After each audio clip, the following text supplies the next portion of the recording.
अगर आपसे पूछा जाए कि संपूर्ण ब्रह्मांड कितना बड़ा हो सकता है तो आप क्या जवाब देंगे? अगर आपसे पूछा जाए संपूर्ण ब्रह्मांड की यात्रा करने में आपको कितना समय लग सकता है, चलिए इसका जवाब हम दे देते हैं। मान लीजिए अगर आप एक बंदूक की गोली की रफ्तार से इस संपूर्ण ब्रह्मांड की यात्रा करने निकलेंगे तो अपने पूरे जीवन काल में संपूर्ण ब्रह्मांड के महज 0.000001% हिस्से तक भी नहीं पहुंच पाएंगे, वो भी बंदूक की गोली की रफ्तार से।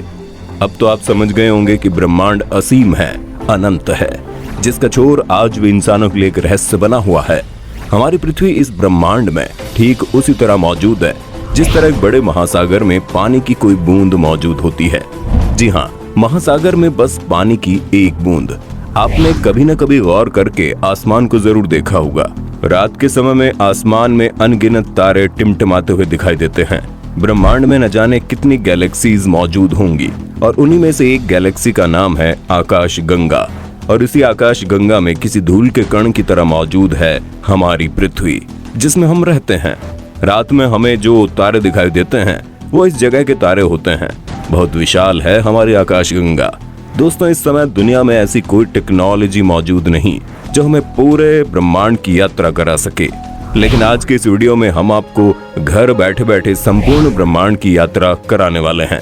आप बिल्कुल रिलैक्स हो जाइए और दिल थाम के बैठिए, क्योंकि खतरों से भरा हुआ ये सफर अब शुरू होने वाला है। और अब हम अपनी पृथ्वी को छोड़कर जा रहे हैं और ये देखिए, पृथ्वी से थोड़ी ही ऊंचाई पर जाने पर नीले और हरे कलर की एक परत दिखाई देने लगती है। और अब हम पहुंच चुके हैं इंटरनेशनल स्पेस स्टेशन पर। अंतरिक्ष में इंसानों द्वारा बनाई गई ये सबसे बड़ी चीज है। आपने कई हॉलीवुड फिल्मों में इसे जरूर देखा होगा। अंतरिक्ष में जब कभी भी किसी रॉकेट या उपग्रह को इमरजेंसी मदद की जरूरत पड़ती है तो इंटरनेशनल स्पेस स्टेशन इसे फ्यूल और अन्य चीजें मुहैया करवाता है। आपको ये जानकर हैरानी होगी कि इंटरनेशनल स्पेस स्टेशन 27,580 किलोमीटर प्रति घंटे की रफ्तार से पृथ्वी के चक्कर काट रहा है और ये पृथ्वी की सतह से लगभग 400 किलोमीटर ऊंचाई पर घूम रहा है। हम आपको बता दें, पूरे 24 घंटे में ये पृथ्वी के 16 चक्कर पूरे कर लेता है। इंटरनेशनल स्पेस स्टेशन से थोड़ा और ऊपर जाने पर हमें बहुत सारे सैटेलाइट का जाल दिखाई देता है। यहाँ इंसानों द्वारा बनाए गए हजारों सैटेलाइट पृथ्वी की परिक्रमा कर रहे हैं। आप भली भांति जानते हैं कि सैटेलाइट की मदद से ही हम लोग मोबाइल, टीवी, रेडियो आदि सुन पाते हैं। और अब हम पहुंचने वाले हैं चांद पर। हम आपको बता दें, चांद पर हमसे पहले भी 12 अंतरिक्ष यात्री पहुंच चुके हैं। चांद पर पहला कदम रखने वाले अंतरिक्ष यात्री नील आर्मस्ट्रॉन्ग को भला कौन नहीं जानता। उनका कदम आज भी इस चंद्रमा की सतह पर साफ साफ देखे जा सकते हैं। चूंकि चांद पर वायुमंडल नहीं है, इसलिए नील आर्मस्ट्रॉन्ग के कदम सदियों तक यूं ही इंसानों की दास्तां बयां करते रहेंगे। चंद्रमा से पृथ्वी की दूरी 4 लाख किलोमीटर है। और अब जरा चांद से पृथ्वी का नजारा भी देख लीजिए। वाह, क्या बात है। चंद्रमा की सतह को ध्यान से देखने पर यह किसी जंग का मैदान लगता है। न जाने कितने अरबों सालों से चंद्रमा धूमकेतु और क्षुद्र ग्रहों की मार को झेल रहा है। जिस तरह पृथ्वी का कवच उसका वायुमंडल माना जाता है, जो किसी पहरेदार की तरह अंतरिक्ष से आने वाली चट्टानों, अल्फा ग्रहों से पृथ्वी की रक्षा करता है। लेकिन चंद्रमा पर इस तरह का कोई भी वायुमंडल नहीं है जो उसकी रक्षा कर सके। और अब हम पहुंच चुके हैं हमारे सौर मंडल के सबसे चमकीले ग्रह वीनस यानी शुक्र ग्रह पर। वीनस को पृथ्वी की छोटी बहन भी कहा जाता है और इसकी सबसे बड़ी वजह यह है कि वीनस भी पृथ्वी की तरह रॉकी प्लेनेट है और इसका गुरुत्वाकर्षण भी लगभग पृथ्वी के बराबर है। लेकिन हम आपको बता दें, ये ग्रह किसी नरक से कम नहीं, क्योंकि इस ग्रह पर सल्फ्यूरिक अम्ल की वर्षा होती है। सल्फ्यूरिक अम्ल से तो आप भलीभांति परिचित होंगे। अगर इसकी एक बूंद भी हमारी स्किन पर गिर जाए ना तो हमारी स्किन जल जाती है। तो जरा सोचिए, सल्फ्यूरिक अम्ल की बारिश में क्या हाल होगा। वीनस ग्रह पर सूरज की रोशनी भारी मात्रा में आती है लेकिन वापस नहीं जा पाती, इसलिए इस ग्रह का तापमान लगभग 470 डिग्री सेल्सियस होता है। और यही कारण है कि वीनस ग्रह पर सबसे ज्यादा ज्वालामुखी पाए जाते हैं। वीनस प्लेनेट से आगे अब हम बुध ग्रह पर पहुंच चुके हैं। गौर से देखने पर इसकी सतह भी चंद्रमा की तरह दिखाई देती है। ये ग्रह सूर्य के सबसे निकट पाया जाता है, इसलिए दिन के समय इसका तापमान 400 डिग्री सेल्सियस से भी ज्यादा हो जाता है। लेकिन आपको जानकर हैरानी होगी कि कि रात के समय बुध ग्रह पर तापमान -170 डिग्री सेल्सियस पहुंच जाता है। ये वाकई हैरान करने वाला है। दिन और रात के टेम्परेचर में इतना ज्यादा फर्क शायद ही किसी ग्रह में पाया जाता है। चलिए अब आगे बढ़ते हैं और अब हम पहुंच चुके हैं अपनी पृथ्वी के आधार यानी सूरज पर, क्योंकि सूरज के बिना जीवन की कल्पना कर पाना असंभव है। पृथ्वी से सूरज की दूरी तकरीबन 150 मिलियन किलोमीटर है।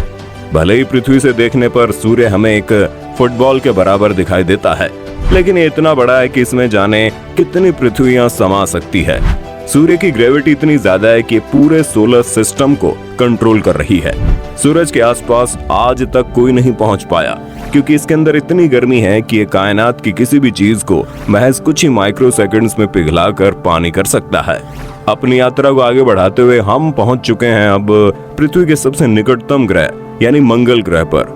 मंगल ग्रह की मिट्टी लाल रंग की है, इसलिए इसे लाल ग्रह भी कहते हैं।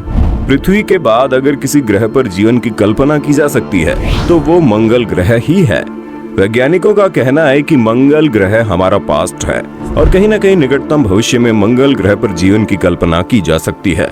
कई वैज्ञानिकों का मानना है कि अतीत में मंगल ग्रह पर भी हमारी पृथ्वी की तरह समुद्र, नदियां और झील झरने हुआ करते थे। बहुत सारे वैज्ञानिकों ने मंगल ग्रह पर डेरा डालकर रखा है और वो लगातार रिसर्च कर रहे हैं ताकि निकट भविष्य में मंगल ग्रह पर बस्तियां बसाई जा सकें। मंगल ग्रह से जाने से पहले हमें ओलंपस पर्वत को जरूर देखना चाहिए। ओलंपस पर्वत ज्वालामुखी से बना हुआ एक प्राचीन और हमारे सोलर सिस्टम का सबसे ऊंचा पर्वत है। इसकी ऊंचाई 25 किलोमीटर से भी ज्यादा है, जो हमारी पृथ्वी के माउंट एवरेस्ट से करीब 3 गुना ज्यादा ऊंची है। जिस तरह पृथ्वी से आसमान के तारे दिखाई देते हैं, ठीक उसी तरह मंगल ग्रह से हमारी पृथ्वी तक एक छोटे बिंदु की तरह दिखाई देती है। और अब आप थोड़ा सावधान हो जाइए, क्योंकि अब हम मंगल और बृहस्पति के बीच पाए जाने वाले क्षुद्र ग्रहों के बीच पहुंच चुके हैं। और ये है हमारे सोलर सिस्टम का सबसे बड़ा ग्रह जुपिटर। और ये जुपिटर की सतह पर पाया जाने वाला धब्बा लाल कलर का, जो हमारी पृथ्वी से 3 गुना ज्यादा बड़ा है। और अब हम पहुंच चुके हैं सौरमंडल के सबसे खूबसूरत ग्रह शनि पर। इसके चारों ओर रिंग जैसी आकृति का ये वलय वाकई में देखने लायक है। आपको ये जानकर हैरानी होगी कि शनि ग्रह के छल्ले उसकी सतह से लाखों किलोमीटर ऊपर तक फैले हुए हैं। यूरेनस और नेपच्यून को पार करने के बाद और प्लूटो से गुजरते हुए अब हम अपने सोलर सिस्टम से बाहर इंटरस्टेलर स्पेस में प्रवेश कर चुके हैं। यहाँ हमारी मुलाकात होती है वॉयागर 1 स्पेसक्राफ्ट से। ये एकमात्र क्राफ्ट है जो इंसानों द्वारा बनाई गई सबसे दूर मौजूद चीज है। इस समय पृथ्वी से 19 अरब किलोमीटर दूर पहुंच चुका है। अपने इस रोमांचकारी यात्रा में हम इतने आगे आ चुके हैं कि यहाँ से हमारी पृथ्वी आंखों से ओझल हो गई है और सूर्य किसी बिंदु की तरह दिखाई दे रहा है। लेकिन अभी भी इतनी दूरी पर सूर्य की ग्रेविटी महसूस की जा सकती है। धूमकेतु का एक विशाल बादल हमारे सौरमंडल को चारों तरफ से घेरे हुए हैं, जिसमें अरबों खरबों धूमकेतु मौजूद है। और ऐसा माना जाता है कि सूर्य का गुरुत्वाकर्षण यहीं पर आकर खत्म हो जाता है। हमारी साइंस और टेक्नोलॉजी यहीं पर आकर खत्म हो जाती है और अब हम अंतरिक्ष के एक ऐसे भाग में प्रवेश करने वाले हैं जहां पर घोर अंधेरा है। और अब हम अपनी पृथ्वी से बहुत बहुत बहुत दूर आ चुके हैं, लेकिन ब्रह्मांड के सापेक्ष अभी हमने पहली सीढ़ी भी पार नहीं की। और अब हम अपने पड़ोसी सोलर सिस्टम में प्रवेश कर चुके हैं और इस तारामंडल का नाम अल्फा केन है। सूर्य की किरणों को पृथ्वी तक पहुंचने में मात्र 8 मिनट 3 सेकंड का समय लगता है। उन्हीं सूर्य की किरणों को यहाँ तक पहुँचने में 4 साल 3 महीने का समय लग जाता है। अब तो आप समझ गए होंगे कि हम अपनी पृथ्वी से कितनी दूर आ चुके हैं। और अब हम अपनी पृथ्वी से 20 प्रकाश वर्ष दूर गिलीस 581 तारामंडल से गुजर रहे हैं।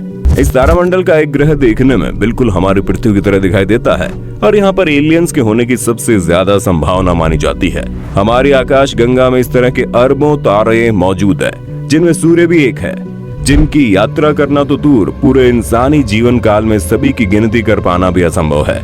अब हम अपनी मिल्की वे से बाहर निकल चुके हैं और इंटर गैलेक्टिक स्पेस में आ चुके हैं।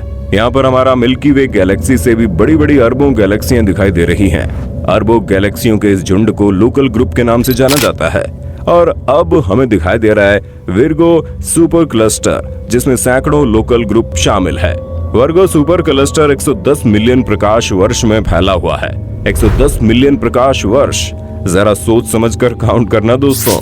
अपनी यात्रा को और आगे बढ़ाने पर हमें वर्गो सुपर क्लस्टर जैसे अनगिनत सुपर क्लस्टर दिखाई दे रहे हैं और इस समूह को नाम दिया गया है लैनियाकिया सुपर क्लस्टर। हमारी यात्रा भी तो शुरू हुई है और आगे बढ़ने पर लैनियाकी सुपर क्लस्टर जैसे अरबों सुपर क्लस्टर दिखाई दे रहे हैं। और ये रहा हमारा मानक ब्रह्मांड, जिसमें हमारा लैनियाकिया सुपर क्लस्टर एक छोटे से बिंदु के समान दिखाई दे रहा है। और अब अगर मैं आपसे पूछूं इसमें हमारा सौरमंडल कहाँ पर है, चलिए सौरमंडल तो दूर, अगर मैं आपसे पूछूं इसमें हमारी मिल्की वे कहाँ पर है, तो आप डेफिनेटली नहीं बता पाएंगे। और ये हमारा अनुमानित ब्रह्मांड है। कई वैज्ञानिकों का कहना है कि हमारे ब्रह्मांड के अलावा और भी कई अनंत ब्रह्मांड हो सकते हैं, जिनका आज तक हमें कोई अंदाजा नहीं। तो दोस्तों, ये थी हमारी यहाँ तक की अंतरिक्ष यात्रा। अब आप में से कई लोग सोच रहे होंगे यहाँ से वापस घर जाने का रास्ता कौन बताएगा, तो हम आपको बता दें यहाँ तक आने के बाद वापस घर जाना नामुमकिन है। तो दोस्तों, आज की वीडियो में बस इतना ही। आपको ये अंतरिक्ष यात्रा कैसी लगी कमेंट